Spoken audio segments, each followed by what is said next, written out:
Hello, everyone. Welcome to Progress Junior Golf with Content Live Golf. My name is Steve Jackson, and this is Ian Waterhouse.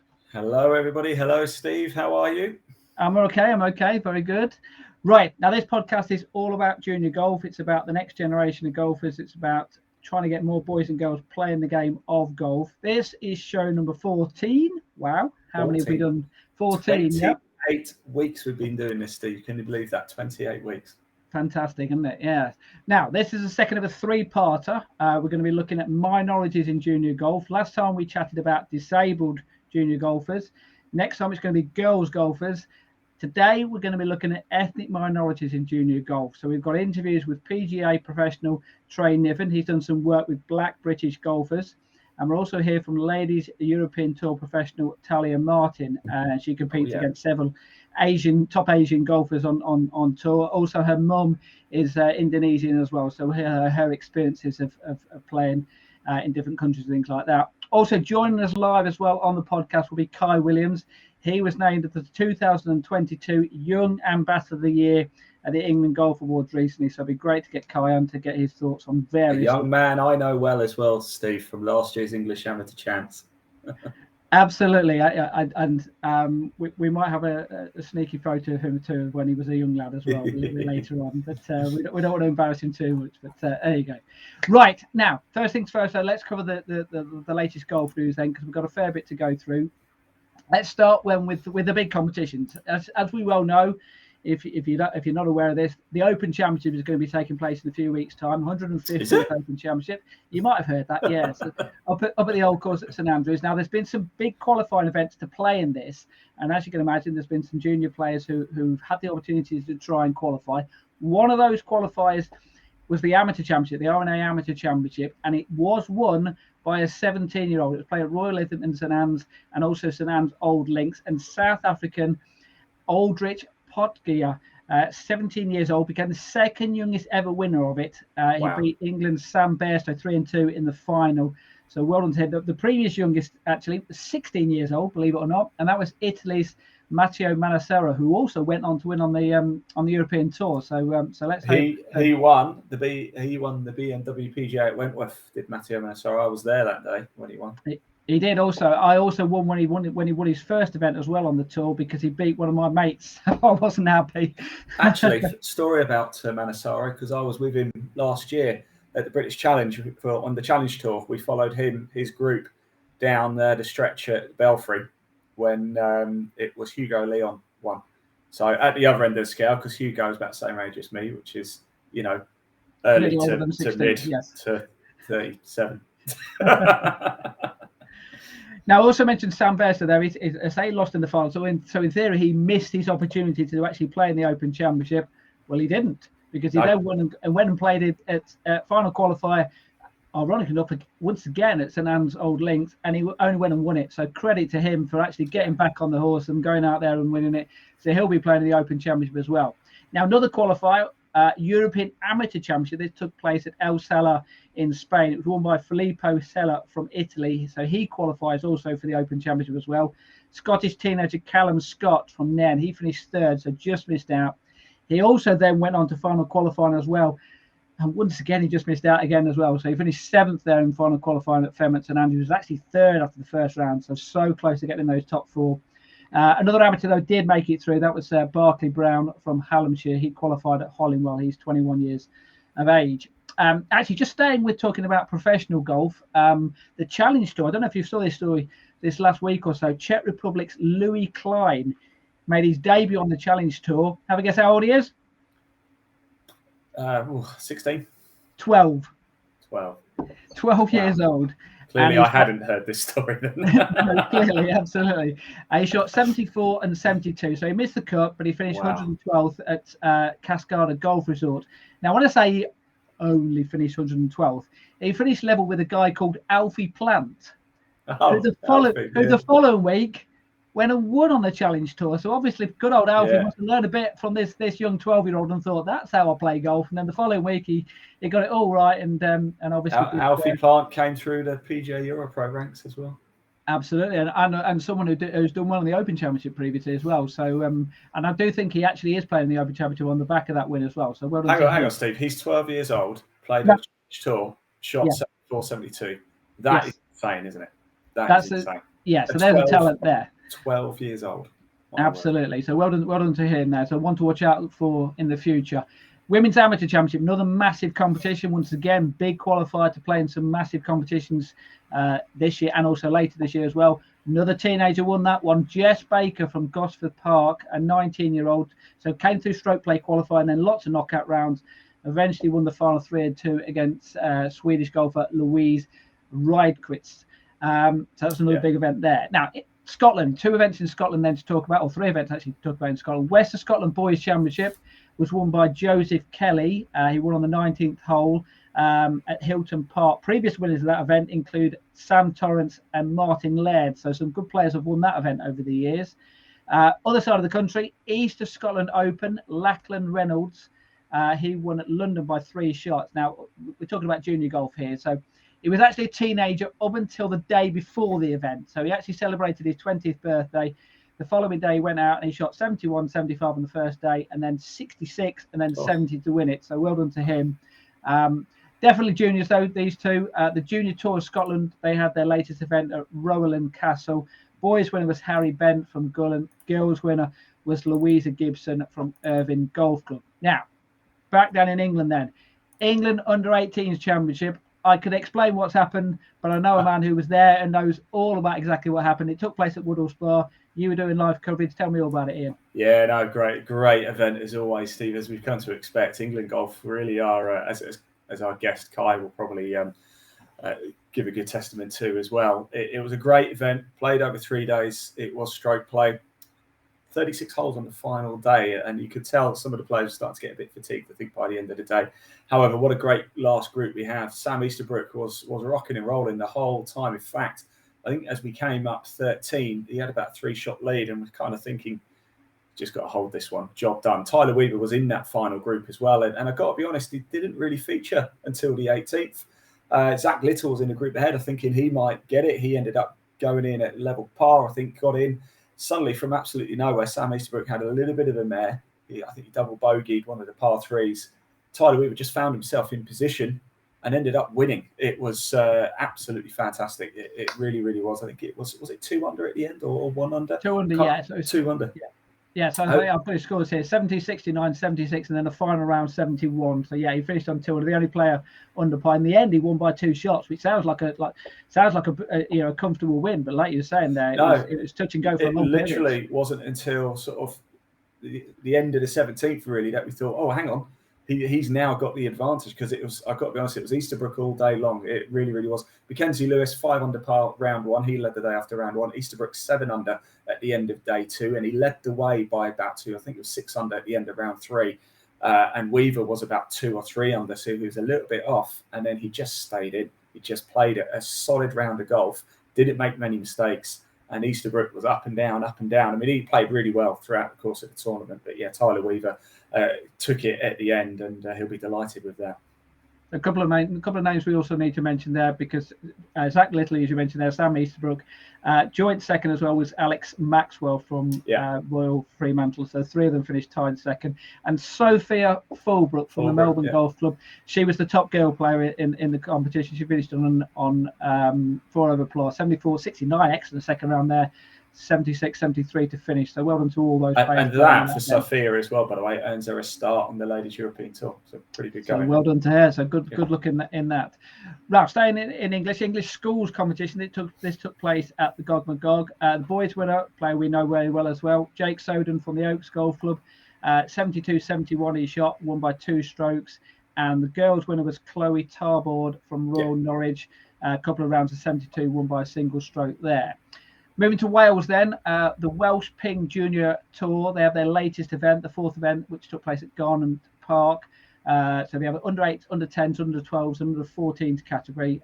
3 of the winners, Harry Smith, Thomas McLean, and Johnny Bates. But my favourite name has to be the under 8s winner, and his name was Bobby Jones. What a name that is. And that's an under 8-year-old, that is. So congratulations to him. He plays his golf out at Neffing Golf Club. Over the channel then, Munster Under-18s Boys Open Championship, won by Jack Murphy Shot 74 in the first round. This was at Clonmel Golf Club. 74 in the first round, 67 with his second round. He was actually 5 shots off the pace at the halfway stage, 6 birdies and 4 pars in his opening 10 holes in the second round, and that pretty much what took him to victory. So well done to him. We also have to mention as well a competition close to our hearts, the Fowler Series. They've changed the date for their Ireland competition. That is now taking place in August. It was supposed to be taking place next week, so they've moved it back to avoid clashes with other competitions over in Ireland as well. And just finally, and we've got a photo here. Just this is an event that I was at over the weekend, and we love talking about players who play in competitions and do really well and everything. But this to me summed up golf everything. The young lad at the front there, played really well, but the lad at the back there, getting a big hug off his dad. Now we've done a podcast on parenting. We've been a little bit critical and things like that about parents getting a little bit too involved. This was an opportunity whereby the parents did their job perfectly, because this lad was having an absolute mare. It was only over 9 holes that he played in this competition. I won't name any names for obvious reasons, but he only finished with 1 point. But his dad gave him a massive hug there on the 8th hole, and I thought that summed everything up. There are times where as a parent, you don't want your kid to have a bit of a meltdown there, and he was there to give him a hug. And like I say, credit to him, he didn't NR, he still handed in his scorecard, and he still finished his round of golf. So well done to him. And I was taking photos of the entire day, but that was my overriding memory of the entire day of that moment there. And I'm kind of glad I got it, even though I didn't mean to get it on camera. I'm kind of glad I did, in the sense of that's what junior golf is to me. That's I think a lot of pros could learn from that as well. How many pros, just when it's not going away, just chuck it in and walk off? Absolutely. Yes, yeah, but credit to him there. So, right, that's the junior golf news. We've tried to whip through it as quick as we possibly can, because we've got a lot to cover in this podcast, and it is a really important one, this one, because it's we're talking about ethnic diversity in junior golf. So we've got interviews with Trey Niven, who's done some work with British black golfers. We've also got Ladies European Tour professional Thalia Martin, who plays against some of the top Asian golfers out there on the tour. Let's bring in our special guest, though, our live guest. That's Kai Williams. So let's bring in Kai. We'll have a chat with him, and then we'll move on to some of the pre-recorded interviews there. How we doing, Kai? The reception's not great, so let's try and keep this as best we can here. But are you okay? Yeah, I'm doing perfectly fine. I'm doing absolutely perfect. Thank you very much for asking. Happy to be here. We can hear you loud and clear, Kai. That's all that really matters. And it's good to see you again. You remember, good to see you again. Leeds last year. Absolutely. After the amateur championship? It was. That was loads of fun. Did the Instagram takeover. Now, one thing we have to mention is we have already said it already. Young Ambassador of the Year award. That was I think it was back in March that you won this award. We've got a bit of a photo, I think, from the night there. Actually, the first thing I have to say is what a fantastic photo that is of you. I mean, who took that photo? Please tell me, because I'd love to have a chat with them. Oh, is that my mother? Was that? No, it was me. Thank you very much. But that was you. That is a great photo. I was going to say, yes, Kai, looks a bit out of focus to me. Looks a bit Tiger Woods-esque there, Kai. Looks like Tiger Woods there, don't you? Look at that. Absolutely. Well, no, but just tell us just how it felt on that night there when the fact that you were nominated, but also to win the award as well. Just tell us all about it. It was absolutely brilliant. The whole build up was actually really exciting. Like the whole getting ready, the whole waiting and everything. I was actually kind of glad I was the first one to be given the prize. If I was one of the last, I wouldn't be able to handle it, I don't think. But it was it was almost like a reassurance that what I was doing was having some kind of meaning, if that makes sense. Which as a lot of what I do is volunteering, and as a junior, it's good to get the recognition, and it's amazing that to be told that I've reached all these people and I've actually made some kind of difference, enough difference for award about it. And it was just I was really proud of myself, to be fair, and thankful for everyone who thought that what I was doing was important enough to be recognized in that kind of way. And it was amazing. Really happy. Good, and thoroughly deserved as well. So well done on winning the award. Right, like I say, we've got a lot to cover here. So we're gonna hear from some of the people, and then we'll get your thoughts on, because there's going to be things which are going to be brought up here, which I'm sure you're going to have personal experiences on of things that you may have gone through during your short career, if you like, already in the golf industry. First things first, so let's hear from Trey Niven. I had a chat with him earlier this week. He's done some work with Black British golfers. He's worked with Ray Noabalo. Hopefully I pronounced his name right there. But let's just hear from him about exactly what he's been trying to do to promote black golf promote golf within black golfers. Let's just hear from him. When I had a bit of a conversation with Ray, who runs like the Black British Golfers Instagram page, along with Zane Scotland as well, does some with Black British Golfers. We had a bit of a Zoom call, and we got a bit of a plan together with what kind of steps we would take to try and boost numbers and make golf potentially more accessible for perhaps people that wouldn't have the chance to play it previously, or any barriers that were in place that would prevent them from playing golf. So we set up a Zoom call with about 20 black ladies initially, and I put a bit of a session on for black ladies, so Black British Golfers ladies, in my area, which is like the Midlands, Wolverhampton, and things kind of snowballed from that. We started to get two ladies initially that hadn't played golf before, and now we've built that into something where there's around 10 to 12 ladies each session, and these are golf coaching sessions in a kind of a social environment. So that's kind of how things started for me, boosting numbers and getting people into the game initially with ladies, and now the future kind of holds this to men, juniors, and everybody from that background now. And what challenges do you face trying to do that? What are the things which you thought, we need to target this first of all to even start the process? Yeah, so challenges really was just getting people comfortable with visiting a golf facility, because a golf club, like we know, it can be daunting if you've never perhaps been to one before. So the facility that I coach at, I'm here now actually, is Three Hammers Golf Academy. It's quite central to Wolverhampton, like the city. So you get people from all backgrounds visiting the facility and the complex. And the next steps and the challenges from that was letting people know that we are here, that people can come here to play golf and to practice and to have a drink, have some food. So I guess the challenges were actually making people comfortable with visiting a golf club, and initially just dispelling some myths that they had about golf clubs and how they couldn't access a golf facility. And what were those myths? What were the perceptions which people had with golf clubs? Yeah, so just the general ones like clothing. Some of the ones might be people not made to feel welcome, getting looked at because they were they didn't look like golfers, or perhaps that they didn't look like they fit in, or people looking at say, I've had stories of a group of black people that were at a golf club. This is actually ladies that visited my sessions, just getting a lot of looks really at a golf club because they look like a group of black ladies, perhaps that they shouldn't, not that they shouldn't be there, but just that they weren't expected to perhaps be at that golf facility. And that was actually ladies that I spoke to that live down south in London.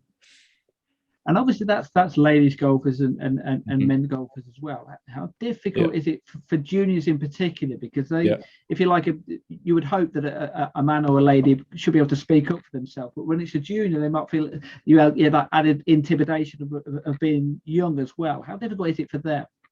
100%. Yeah, it's completely different kettle of fish there, because a junior golfer wouldn't have the confidence to say anything, or to actually realize that something that potentially was said was put across in a kind of racial context or racial manner about how they look. So for example, some things that I've had, there's almost like passive racism as a kid was, and I guess there's loads of people that experience it, is I haven't experienced anything ridiculous in my junior lifetime or grown up as a golfer. But for example, comments like the next Tiger Woods and that sort of stuff, and obviously that isn't active racism, but it's like, are you saying that because I'm good at golf, or are you saying that because of the color of my skin, or because of what I look like, because of my hair, or whatever? So that's the things that junior golfers would experience even today. So that's Trey Niven obviously talking about the things he's been doing with Black British golfers there. So in your experience, Kai, I know it's a little while since you first started playing golf, but some of the things which Trey has mentioned there, was it a little intimidating when you first started playing golf? Did you have that feeling?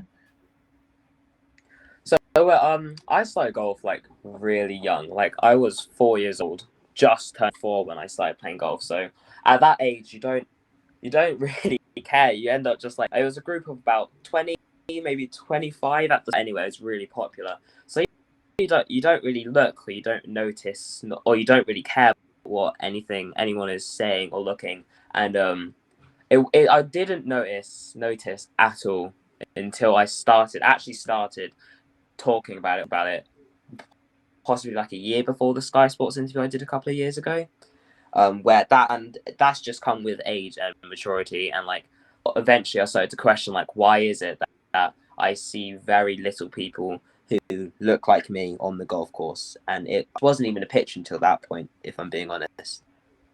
It's interesting that we had a conversation, me and Ian, in the last podcast, whereby I went, and I think it's something I mentioned to you when we met up a few weeks ago, is that when we've been covering the Fowler Series, I've been taking photos, and I think I might have taken about 500, 600 photos, and I think that probably about 20 of those may have been black golfers. And is that something whereby when you were playing in these events, did you feel that in the sense that I'm so much of a minority in these positions?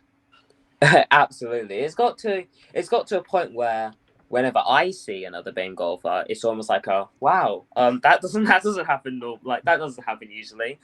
So it's like a comfort, and the fact that I think that as a BAME golfer myself, it just shows like how not almost rare BAME golf really is in like England and stuff. The county group I've got at Bedfordshire is actually is very diverse, much more diverse than what other county groups are.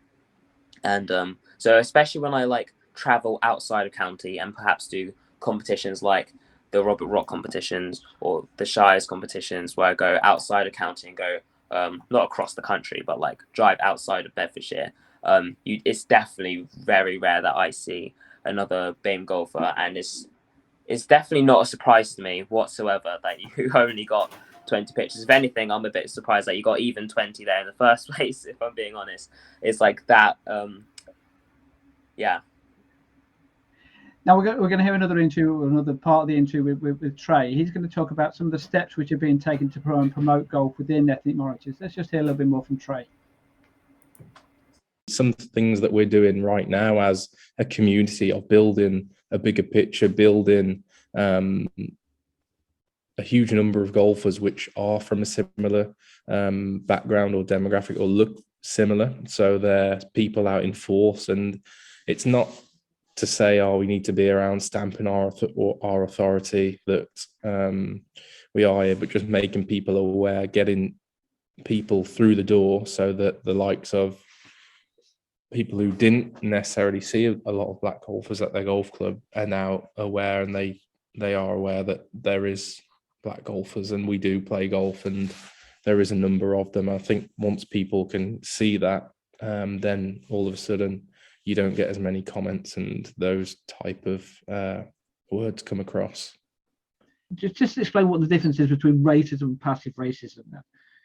Yeah, so I suppose racism is when somebody kind of deeply means that. I'm not sure if you agree, if somebody's being, whether that's not, doesn't have to be black or could be absolutely anything, could be absolutely anything, but it's where, for me, it's if somebody completely means that in that context. But I suppose passive is somebody trying to almost shrug it off as if it's, they've still identified you as that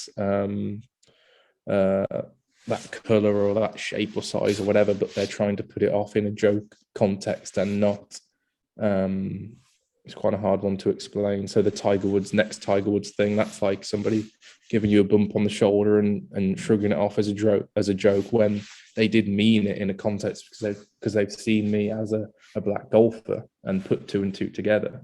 But then I suppose sole racism could be somebody actually coming at me and saying something which is a little bit worse, a bit more offensive. So I'd say advice is, yeah, I don't know. I suppose confront them if you've got the confidence to do so, and just say, how do you mean that? Why are you saying that? Are you saying that because I'm black, or are you saying that because I'm very good at golf and I'm like Tiger Woods? Actually ask them, and then they'll stop and think about that.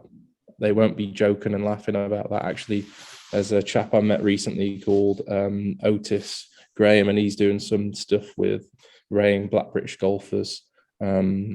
And he said exactly a very similar thing. Look that person in the eye and just ask them if they meant that in that context, or did they mean it in another way. So put the ball in their shoes. You can sit back and say, oh no, it doesn't matter, I don't mind, I don't get offended, but put that in their shoes. Did they mean it in that context, or did they not mean it in that context? And then they can stop and think about that, and maybe next time they come to say that, they'd stop and think twice about saying something like that.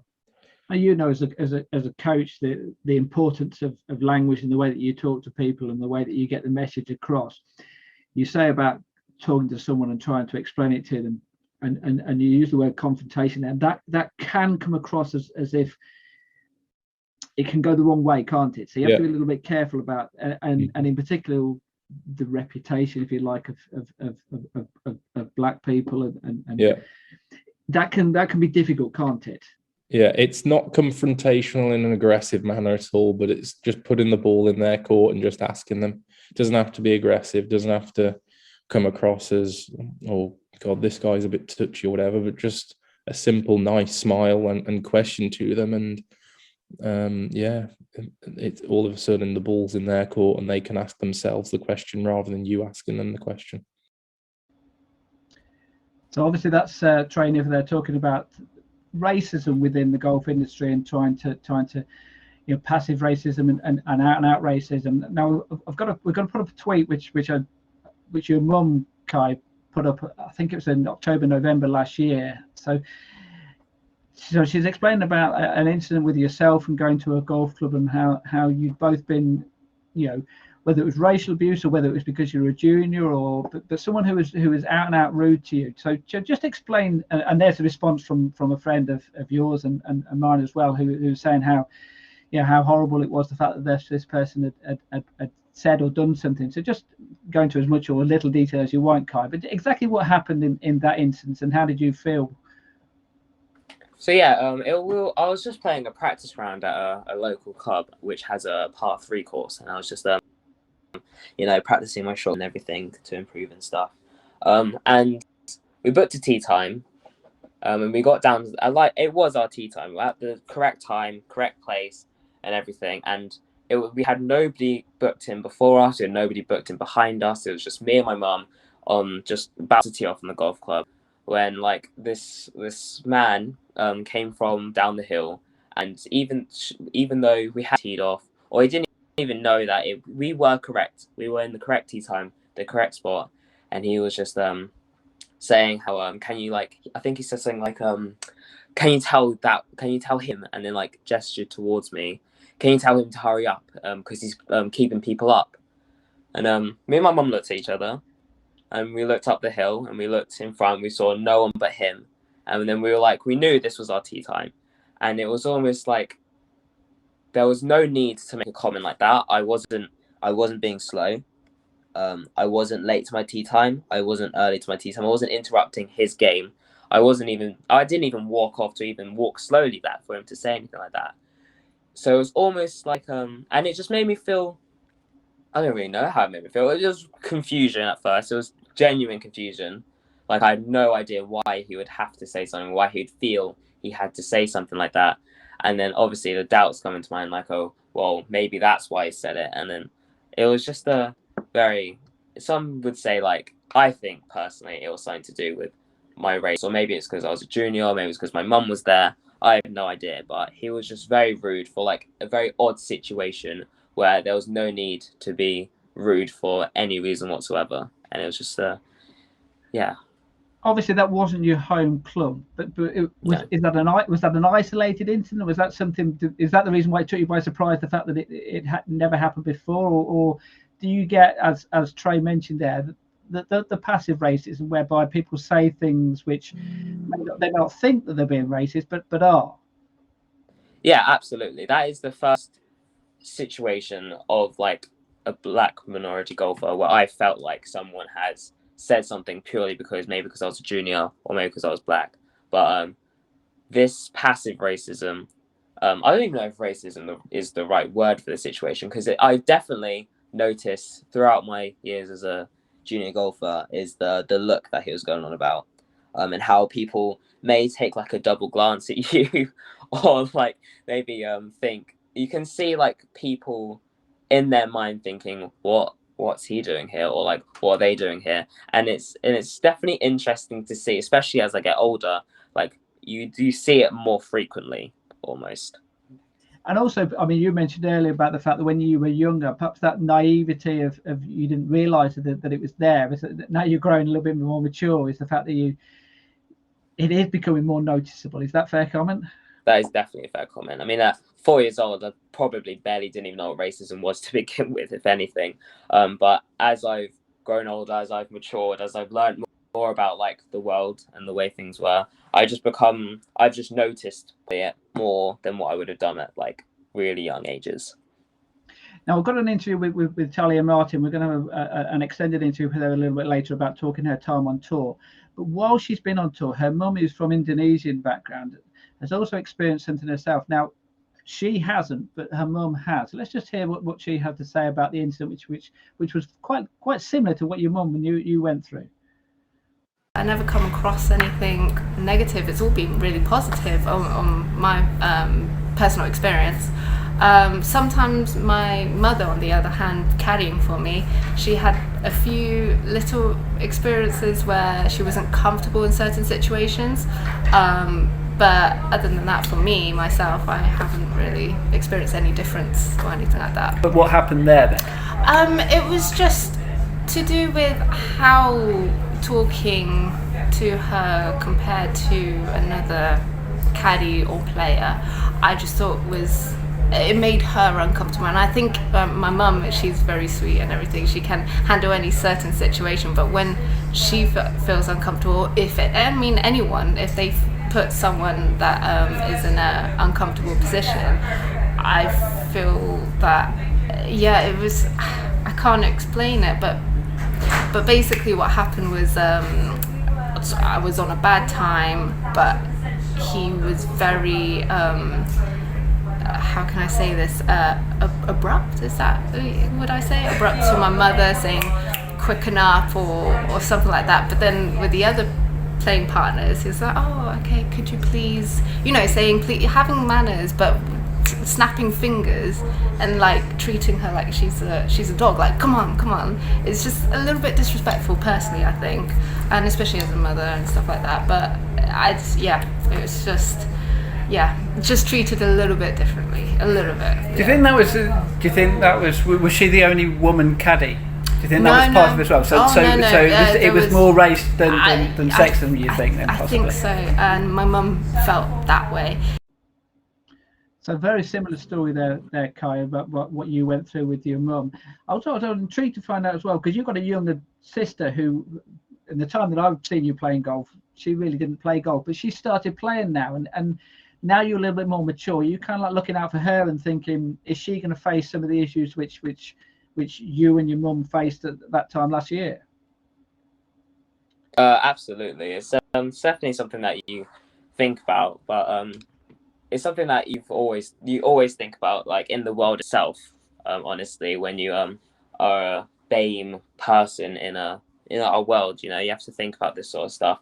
And and especially since my younger sister is a BAME girl golfer as well, I definitely think that she is going to come across situations similar to this, and I'm glad that she's young enough now that she won't notice them until a bit later, where she could possibly understand them a bit more.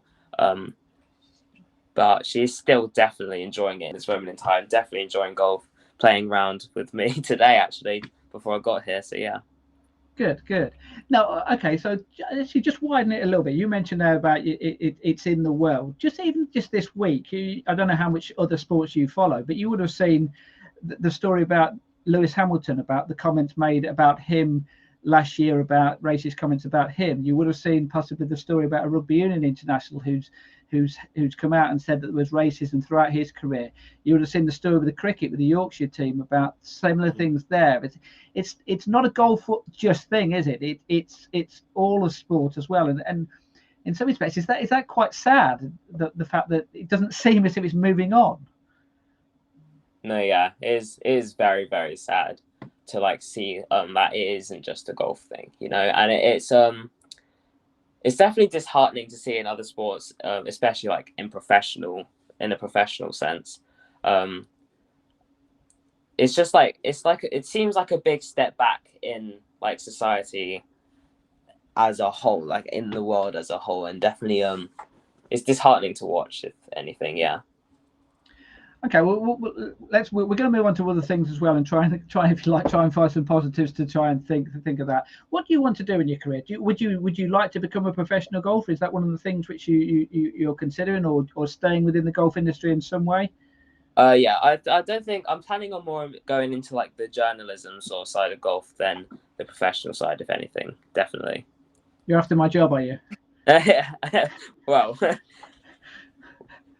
I have to be careful of you then, all right? Right. Absolutely. Having said that, though, obviously there are. I mean, Trey's an example here of a black professional golfer. He's gone down that route. Let's just hear an interview with Trey about the amount of black golfers that there are out there, and not as many as you would expect, bearing in mind, obviously, that Tiger Woods 25 years ago really hit the headlines. Let's just hear from Trey and his thoughts on that.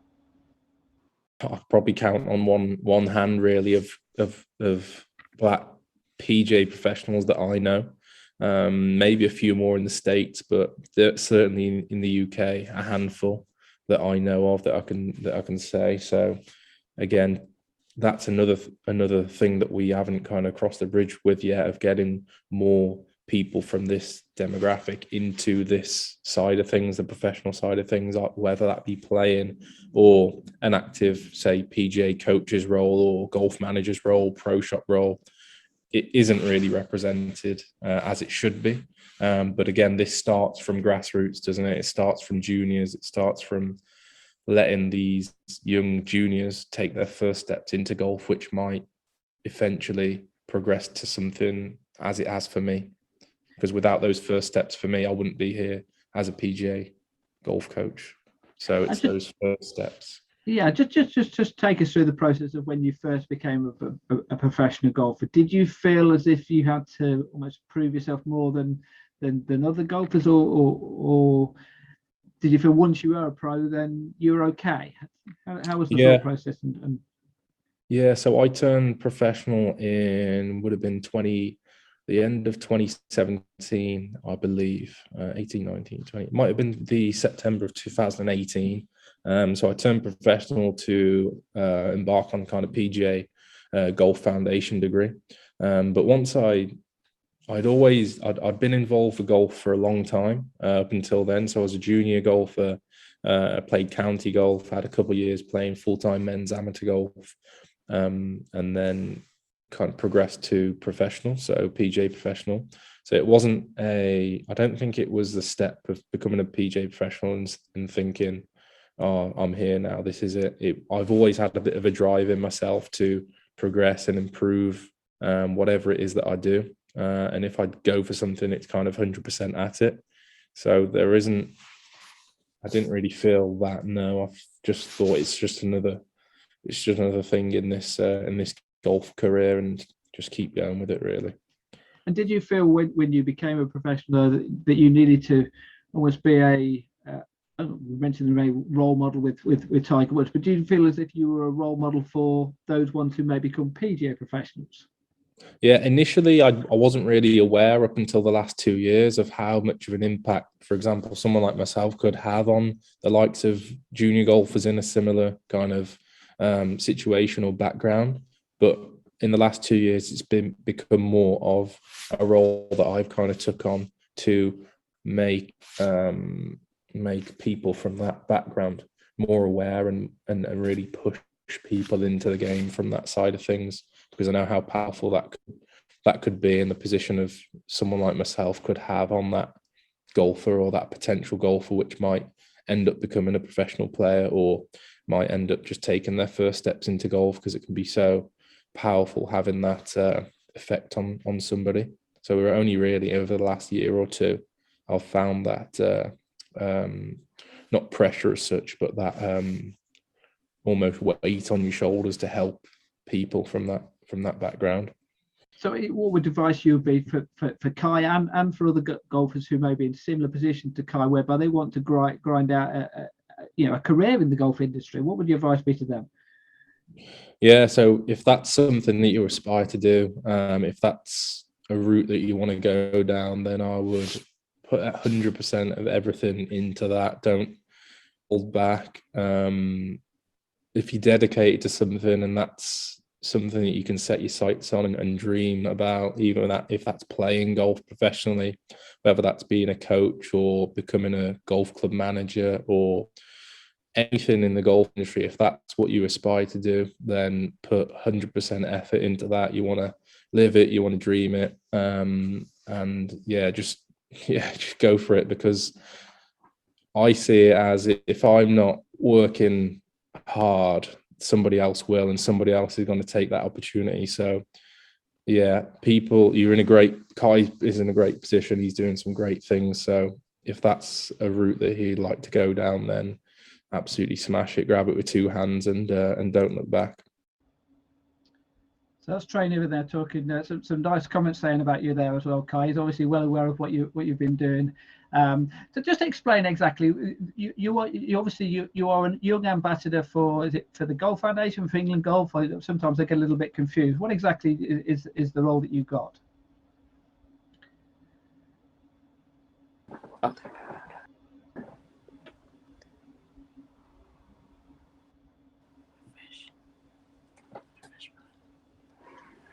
Hey, Kai, can you hear me okay? Oh yeah, I can hear you now. Right. Oh, there he is. Good man. I'll drop back out and let you guys go. Okay. So what's your role within the England Golf as a young ambassador? What exactly does that entail? So yeah, being an ambassador basically means that we go to we basically promote junior as a whole to clubs to maybe change the perception of junior golf in itself, because we're seen as almost immature and probably shouldn't be on the golf course. We try to change that kind of perspective, whilst also encouraging juniors around in England who perhaps haven't even had an opportunity or haven't even thought about trying golf out and attempting to get them into golf as that as well, and basically to promote golf as a whole to juniors and everything. And I think you kind of half alluded to it earlier, is the fact that when you first really started doing this, you didn't see yourself as being a black golfer, if you like. But has that become more now part of what you more want to go down the line of trying to promote that side of the junior golf? Yeah, I've definitely seen it become a big role as being part of a young ambassador. For example, I did the Sky Sports interview. I've done presentations about diversity in golf to the Golf Foundation board members. And it's definitely become sort of something that it's because of my passion about it more than anything else. It's my passion of inclusivity of golf as a whole, and that's why I've really put myself forward in situations where I can talk about being in golf, in many situations. And obviously you've got friends who, for example, I remember Dylan Bassey as well, who's a good friend of yours from your home club as well. So you've got players and he's from an Asian background as well. So it's not just black golfers. You can obviously look at it from different ethnic minorities, can't you? Yeah, exactly. That's why the word Dame is going around a lot, because it is black minority ethnics that I like the passionate about getting diversity in. Bedfordshire County is very rich in like BAME golfers. Very, very like more than I think I've said it earlier in the podcast. Very, very a lot of BAME golfers are in the Bedford County, which is amazing to see. And it's like it's really nice to see like how diverse our team is at Bedfordshire County compared to like maybe other counties. And it's almost like when it is rare to see BAME golfers, it's almost like it makes you so proud to see when a BAME golfer succeeds, because it's almost anyone BAME in the golfing industry succeed, because it's almost like really special, if you know what I mean. Yeah, absolutely. Right, we're just going to hear another part of the interview then from Thalia and Martin. Actually, Trey Niven is also going to comment as well, because he's heard the interview as well. So we were talking in particular about the high proportion of Asian golfers which are in ladies golf as opposed to the men's side of it. So this is what Thalia had to say about that. Women's golf in Asia is like men's golf in Europe, so they won't have many men's clothing line in pro shops. It's all women's, so it's completely backwards. And I think it's not backwards, but I mean it's quite flip the other way around. Yeah, flip the other way around, and it's quite cool to see. And I think having more Asia people on the LPGA tour, giving more enlightenment onto the Asian culture, and seeing that they're not always so strict, they're very fun, because they always have that I think how can I say this, where they think the lifestyle is very strict and they have to work. But no, they're a lot of fun, and it's quite cool to see them being themselves on TV, to show that in Asia there's loads of different things than just working hard and everything like that. They're quite chilled. If you look at like the Asian kind of upbringing, they're all always say there's a lot of numbers in that sport from a young age, isn't there? And if you contrast that to the UK, I mean, if you I don't know how many golf classes there are in school curricula from a young age, but for me, it's looking at the grassroots. Where do their golfing lives begin? Is it at school? Is it when they're 13? Is it when they're 18? If you can get them younger and actually just give them a golf club in their hands and have that initial session, that first contact, that first try of golf, then all of a sudden that person has an opportunity to play. They might enjoy it. They might take it up again in the future if they enjoy it. If they don't, then that's fine, but at least you've given that person the opportunity. So I think it does come down to, I don't know if there's any figures out there of how golf is in the lives of young Asian golfers, for example, or young Asian children, as opposed to in the UK, for example.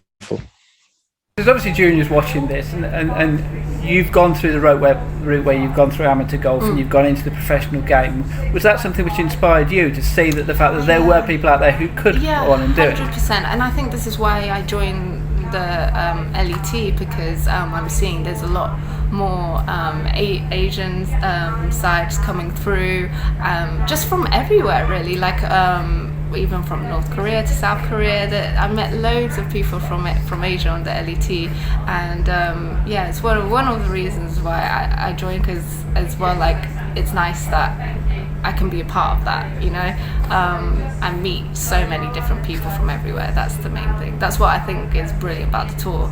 You meet everyone from everywhere. So yeah. Just clarify something though. Obviously, you were born outside the UK, but you basically lived your life in the UK. And do you see yourself as being a British Asian, or do you see yourself as being British, or I think I see myself as British, purely because I feel like I lived my whole life here. My dad is British as well, and my mum's got her British citizen as well, and she's proud to be a British citizen as well. And I would class myself as British, because I only go to Indonesia now for holidays, so it's more holidays than living. So yeah. All right. Any advice for any junior golfer then out there who maybe thinking along the lines of taking up the game? I'm talking about an Asian golfer here. Thinking on the lines of taking up golf. What would your advice be to them? I would say don't change who you are. Just be yourself and just enjoy yourself out there, and just think about all the travels, all the people that you can meet, and it's a friendly environment. So I don't. There's not really much to say because everyone's so welcoming anyway. So even just being a part of any county or any golf organisation, they're very welcoming. So, and if you ever have any worries or doubts, everyone's quite supportive. So you can go to the organisers or head pros, etc. So I feel that just be yourself and enjoy the moments. So we might have lost Kai on the line now. Unfortunately, the telephone line's gone down there. But that was Thalia Martin and also Trey Niven talking about the Asian golfers and the different things that they've gone through and the amount of Asian golfers in particular in ladies golf. Hopefully we'll get Kai back. Let's just actually cut straight to, if you don't mind, Ian. We'll cut straight to an interview which we've got with Trey, which he talks about some of the traditions within golf which may hold back the development of ethnic minorities and give some advice about how we can avoid those barriers. So let's just hear from Trey, and hopefully we'll get Kai back in a little while. Yeah, fantastic. Just to let you know, we'll hear from Trey. We do have Kai back, so I'll bring him straight back in after. Okay. So many golf clubs that are stuck with like dress codes and you can't wear your hat backwards, you can't wear a hoodie, you can't do this or that. There's so many rules and restrictions that people will just push golf to one side because they feel that if they did go there, they're going to get moaned at or they're going to get looked at differently because they aren't, for example, dressed the same or looking appropriate to play that sport. Whereas, for example, having facilities, for example, I'm going to plug the Three Hammers again, where I am now. There's no dress code. You can come wearing whatever you like. You can play the golf course with wearing whatever you like. That is appealing to the younger generation, even juniors. People in their 20s that necessarily couldn't go to a golf club or private golf club, but they can come to like a golf complex or facility like this and not feel that they're not wanted or out of place. And then there's also a factor in as well as of finance as well. The fact that golf has got a perception of being expensive, and do you think that puts some people off who may not be from a more affluent background? Is that fair comment? We did actually like a demystifying golf event in London last year with a few special guests, and we actually did talk about the costs. And when you weigh it up to get into golf, it doesn't have to be as expensive as it may seem. There is huge costs for brand new state-of-the-art equipment, brand new set of clubs, clothing, footwear. You can get it all, but for example, if the facility in the first place let you wear what you want, again, that's a reduced cost. But if you wanted to go and get a second-hand set of golf clubs in a pro shop or online, really, when we're looking at it, it isn't all what it seems to be to get into golf. If you were looking at getting into golf on a budget, I mean, there's box sets now out there. You can rent clubs at certain facilities as well.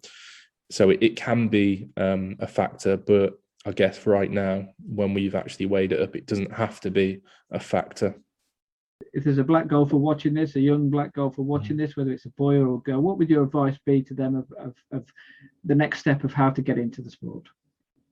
Yeah, so if there's some black golfers or junior black golfers that have tried the game, maybe the next steps would be to get in with as a group of juniors. So test yourselves amongst others, amongst peers, enjoy it for one, because if you're not enjoying it, then perhaps it could be coach, it could be absolutely anything, but you have to enjoy it. You have to enjoy what you do. But yeah, I'd get amongst other juniors, so you're in a similar environment with similar abilities, so you can test yourself. As soon as you start testing yourself, you'll start improving, because we all want to win, and we all want to improve and get better. So as soon as you test yourself, you've got a benchmark there, and you can kind of plot where you're at now, where you want to be, and then set some goals as well. Set some achievable goals, whether that's I want to be able to hit a driver in 3 months' time. I want to be able to go around the local course in 9 holes and shoot under 60. Whether that's a score, handicap, I want to achieve something, I would be trying to initially mix with like-minded and ability-based groups, and then set yourself some goals so you can work off and keep improving and enjoy it. And just finally, then, advice as well for a golf club. Then, if they feel, particularly in an area, let's say you mentioned Wolverhampton and Birmingham area. I'm originally born in Leicester. It's obviously a very big Asian population. Same with somewhere like Bradford. If there's a golf club in those particular areas whereby they perhaps don't have as many ethnic minority players at their club, what would your advice be to them to try and get more in?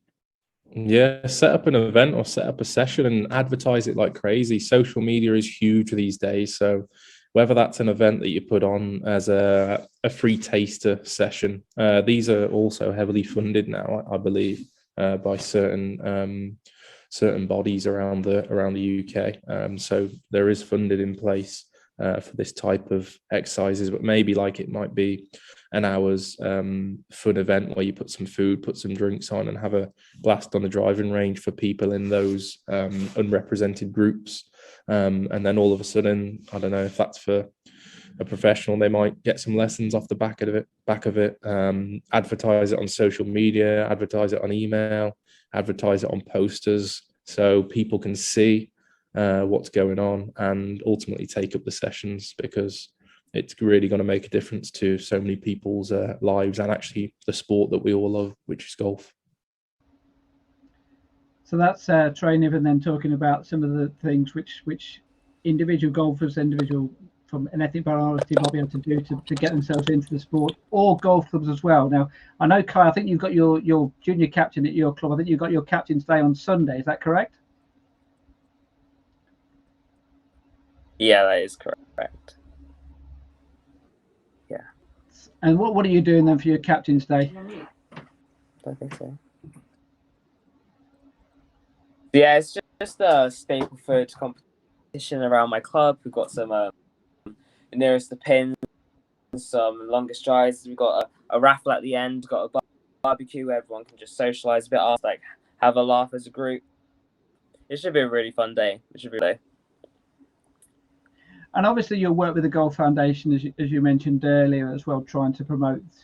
What would your advice be? You've heard obviously some advice there from Trey. What would your advice be to a golf club who may be watching this about how, as a junior yourself, if they came to you, what would your advice be to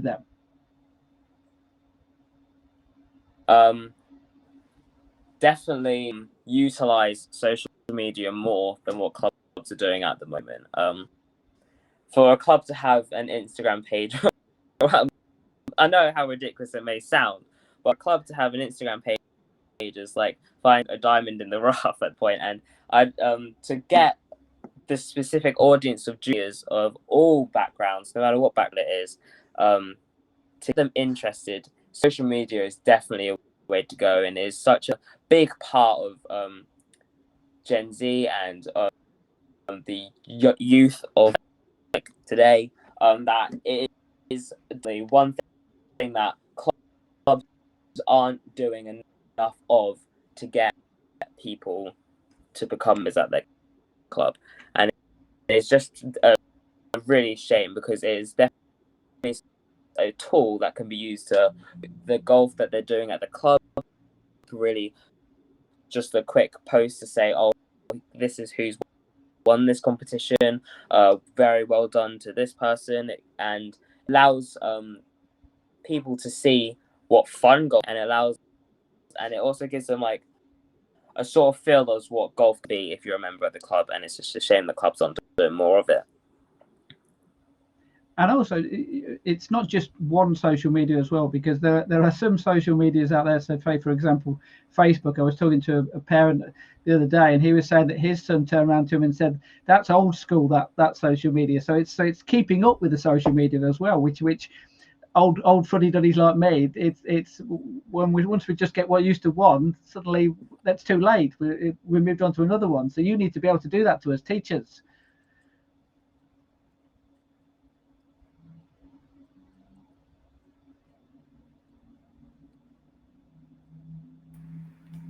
I think we got a bit of a delay with Kai, but I can certainly vouch for Kai. Of course, he did the Instagram takeover at England Golf, Steve. So as he jump in there, but we'll teach you, Steve. We'll teach you how to do social media. No problem. Can I just touch on it just before we do end as well? I know Thalia Martin quite well. I've covered her quite a lot. Exactly. Golf Tour in 2020.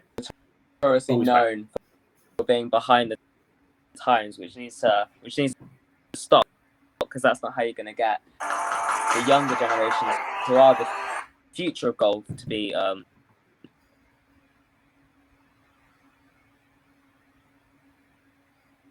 think he's frozen again. I think we're losing Kai a little bit. No, sorry, Kai. I'm just going to pop you out for a second there. Look, he's talking about the future there, isn't he? The future generations. And do you know what, Steve? You touched on something that sort of resonated a little bit. It's 25 years since Tiger burst onto the scene, isn't it? And to be honest with you, it doesn't seem, like a lot has changed, really, has it? We can only hope that things could move forward, and I think people's understanding is getting better.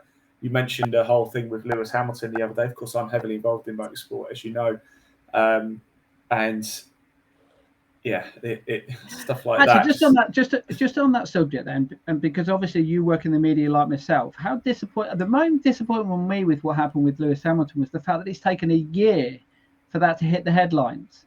That should have hit the headlines, within hours, and that's taken a year for it for people to become aware of it. I mean, surely.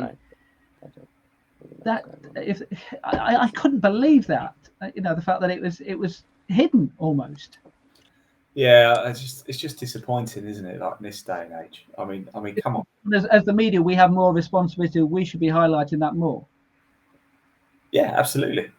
I like to think, certainly in the UK, I think we're pretty hot. We're quite hot in this type of thing. For example, I will look at Formula One and Red Bull. The team Red Bull, they've just cancelled their F2 driver, their development driver. They've cancelled his contract because he used a derogatory racial term during an online gaming thing that he was doing, and they've just said no, we don't tolerate this at all. And I think people are coming around to it a lot better, and they are getting there, and rightly so. We're just people, aren't we? At the end of the day, like. So who cares where we're from? We're just people. Does it really matter? Like, we just want to play golf, don't we? Like, isn't that it? Like, and I wanted to just touch on Thalia as well. As I said before, I know Thalia. I know Thalia very well, and I know her mum as well because she always caddies for her. And I tell you something, she never stops smiling, and Thalia's the same. I've never met any people. I mean, we're at where were we? We were up on 2020 Pro Tours, chucking it down all day, chucking it down. A load of players chucked the towel in because it was absolutely heaving it down. And Thalia was playing, and she was happy to chat with me in the rain interview. And her mum's all smiles. She's just the happiest woman you've ever seen in your life, and that's what she is. She's the happiest woman in the world. It doesn't matter where she's from. It doesn't matter what colour her skin is. It doesn't matter. And it's infuriating because we shouldn't really even be having this podcast. Do you know what I mean? Like talking about ethnic minorities. We should be just talking about how great Tiger Woods is. We should be talking about Kai's done an awesome job. We should be talking about all the great stuff that's going on in golf. And it's almost a shame, and I mean this respectfully, it's almost a shame we have to have this podcast talking about ethnic minorities, really, because it just shouldn't be a thing. It should just be, we all just love golf, black, white, upside down, left to right. Who cares? We just want to play the game. That's all that really matters. And this is the second of the three-parter, and it was a very similar conversation, some inspirational stuff last week when we looked at disabled golfers as well. And the next one that we're doing 2 weeks time will be about girls golf. And I'm delighted to say that we've got two interviews next week with Bronte Law and Georgia Hall. They're going to be talking about their experiences with girls golf as well. You see, so we're going to be covering, and also we've got some more stuff from Thalia as well, which I had a chat with her as well. So we're going to be covering that as well in a couple of weeks' time. And I don't doubt you're spot on, Ian. Some of the subjects, some of the similar topics are going to crop up within that as well, in the sense that we're going to be talking about girls don't have the same rights as men as far as golf is concerned, and that shouldn't be the case. But unfortunately, well, as we all know with the pro game, you have multimillionaires playing in one tour, whereas you have the ladies professionals who are struggling to even trying to get by, kind of thing. So anyway, that's for another podcast. That's for another day. So we just have to say thanks then. Thanks for Kai for coming on. Thank you, Kai. We'll send him a few quid to sort out his internet connection, and we'll see if we can get someone around there to sort that out for him. Also, massive thanks as well to Trey Niven as well for doing an interview as well, and Thalia and Martin as well. Like I say, massive podcast as well coming up in a couple of weeks' time. Really hope you enjoyed this one this evening. We've got more to come. As we've said each week, or each time we do one of these podcasts, if anyone's got any ideas about podcasts we should be covering as far as junior golf is concerned, we're more than happy to talk about them, more than happy to look at them. We'll find people to experts who can come up with better ideas than what we've got as far as how to improve junior golf and how to get more players playing the game. That's what we're here for, to try and get more players playing the game of golf, more juniors playing the game of golf, and we're just here to help. And if you can help us, we'll help you. Put it that way. Fantastic. Well said, Steve. Thanks very much, Ian. Hope everyone has a good evening, and we will be back in 2 weeks' time.